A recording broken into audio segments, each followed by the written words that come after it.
Hi guys! Andito na naman tayo sa Giggle Moves Tips. Ang topic natin ngayon ay kung paano mag-apply ng work from home or freelancing job sa onlinejobs.ph. Meron din po tayong video kung paano gumawa ng account. Ilalagay ko na lang po ang link sa description at sana nakakatulong po ako sa inyo. Huwag nyo rin pong kalimutan na i-click ang subscribe button para naman ganahan tayo lalong gumawa ng mga ganito pang tips, 'di ba? So pagpasok nyo sa inyong online jobs account, click nyo lang po itong job board, ang green na button na yan, and then makikita nyo na po itong search bar. Dito po nakalagay what kind of job are you looking for. So dito po natin typically ilalagay kung ano man yung hinahanap nating trabaho. By the way guys, ang freelancing ay napakalawak na mundo. Lahat po ng alam nating trabaho na nasa labas ng freelancing ay nasa loob din po nito. For example, executive assistant, manager, mga nurse, at iba't iba pang mga klase ng trabaho. So dyan po natin nahanapin yan. And the next naman po is itong browse all job posts. Kung gusto nyo lang magtingin-tingin lang ng trabaho para naman na magka-idea kayo, click lang po natin muna dito. So Facebook Ads Expert, Video Editor, Appointment Setter, Client Care Manager, Account Manager, marami po talagang mga trabaho dito. Pero dapat take note, pag magsisimula po kayo sa inyong work from home or freelancing journey, dapat alam nyo po kung saan po talaga kayo mapapadpad na trabaho. Hindi naman po pwedeng a-applyan nyo tong Facebook Ads Expert, wala naman po kayong idea dyan. So, ang advice ko lang sa inyo, napakalaking research. Bigyan nyo ng oras kung saan po ba talaga kayo magaling, ano po ba talaga yung alam nyong gawin. Kung wala naman po kayong experience, marami rin po tayong videos kung paano natin mahanap yung mga skills na alam naman natin at pwede nating i-apply sa ating work from home jobs. Kung magaling kayong mag-video edit, pwede. Kung magaling kahit pinakamagaling na kayo sa TikTok, pwede po yun.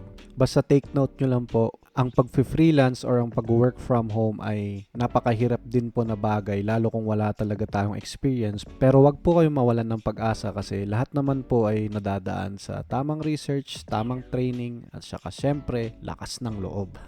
Move on na tayo. So dito sa gilid may employment type, may gig, may part-time, may full-time. So dito sa dalawang to, obvious naman na kung gusto mo lang mag part-time or full-time. So pwede mo siyang, kunwari gusto mo lang ng part-time, ito lang ang i-check mo and then refine search results. So lalabas na dyan, makikita nyo dito part-time na yung mga nakalagay. Itong any naman is depende kung gusto ni client ng part-time pwede, full-time okay lang din. Sa gig naman guys, karamihan dito is yung mga project-based. So, pwede yan mag-apply sa mga video editor na ang gusto lang ni client is isang malaking video na ipapagawa sa'yo and then babayaran ka and then goodbye.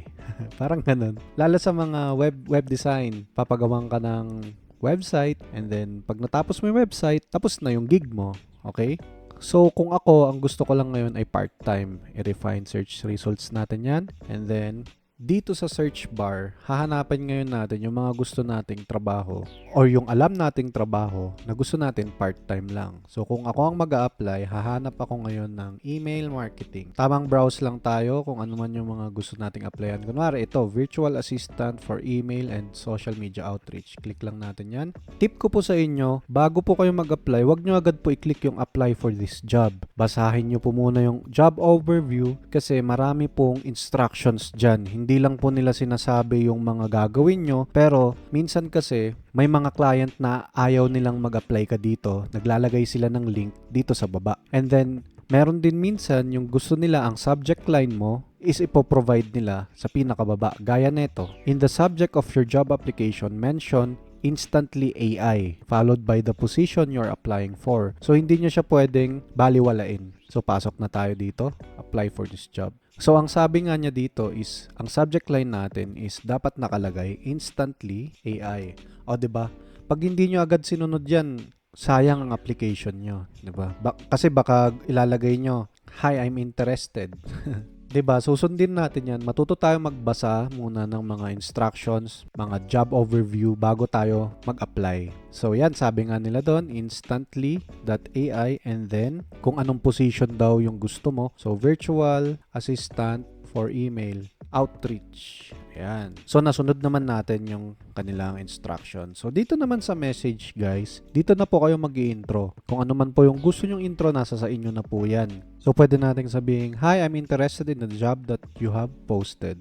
And then, pwede rin nating ilagay na I have attached the link of my resume to this message. So, pwede na po nating ilagay yung link ng ating resume. So, paano nga po pala yung link ng resume? Pag may mga resume po kayo, i-upload nyo na po siya sa Google Drive. So, ito ang aking resume. Kukunin ko lang yung link niya, click yung share, and then copy link. And then, dito na natin siya ipipaste. Thanks! Ganyan lang po guys yung pinakasimple kong pwede maituro sa inyo. Pero diskarte nyo po yan, nasa sa inyo. Kung paano nyo bubuuin yung message nyo para sa client. After nyan, may nakalagay dito na contact info. Ako ang nilalagay ko ang aking email, ang aking Facebook, at ang aking WhatsApp. Pwede nyo rin po ilagay yung Skype. Bahala na po kayo dyan kung anong mga trip nyo ilagay. And then, dito sa pinakababa, dito maraming nalilito sa apply points. So, ang apply points kasi is, ang gusto kasing sabihin ni online jobs is kung gaano kataas yung apply points na gusto mong ilagay is, dun mo hina-highlight yung sarili mo na kayang-kaya mo talaga yung trabaho. So, kunwari dito, ako kampante ako dyan, lagay ako ng 50. Biro lang. Hindi nyo po kailangang ilagay yung 50 or 60 para lang po mag-apply, mag-send ng isang application. Ang sabi rin naman po ni online jobs na gumamit po ng fewer points sa mga trabaho na you're not as qualified but for which you still want to apply.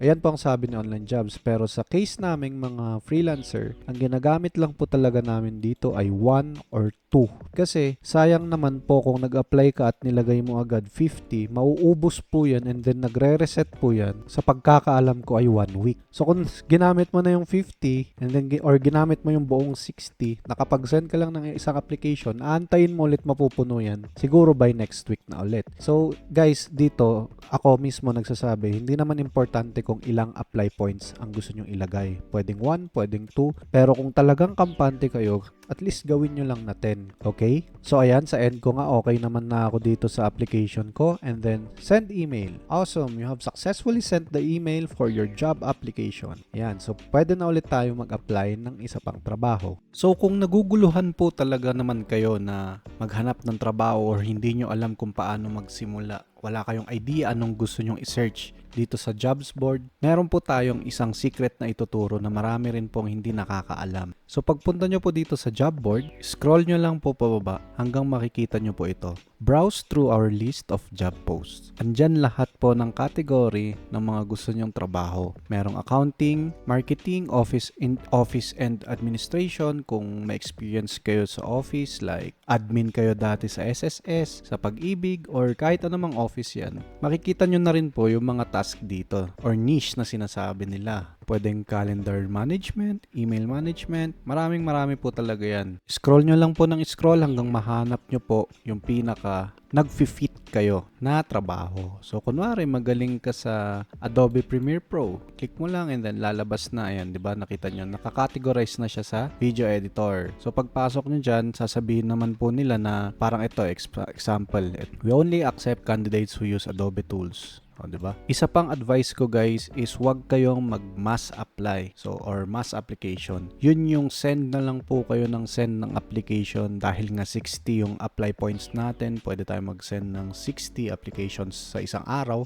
Wag po natin gagawin yun dahil nakikita po ng mga client ang mga account dito sa onlinejobs.ph na nagma-mass apply. Hindi po magandang reputation yon sa mga client natin. So, try nyo lang po mag-start from 3 applications per day and then nagre-reset naman po siya. Hindi ko lang sure kung weekly, pero antayin nyo na lang guys. Marami pa naman po ibang job application platforms dito sa internet. Merong JobsDB, LinkedIn, meron din po sa Facebook. Make sure lang po na legit ang ina-applyan nyo. Wag rin po kayong mag-apply kung hinihingian kayo ng ID or kailangan nyo po munang magbayad ng 500 pesos bago kayo matanggap or sasabihin nila na kailangan nilang gamitin yung pangalan mo kasi bawal mag-business ang mga tiga ibang bansa dito. So, ikaw ang mag-i-start ng company. Wag nyo na pong subukang applyan yun. Opo, gustong-gusto po natin. Marami pong desperate na magkaroon ng work from home job, maging freelancer para po mas magkaroon ng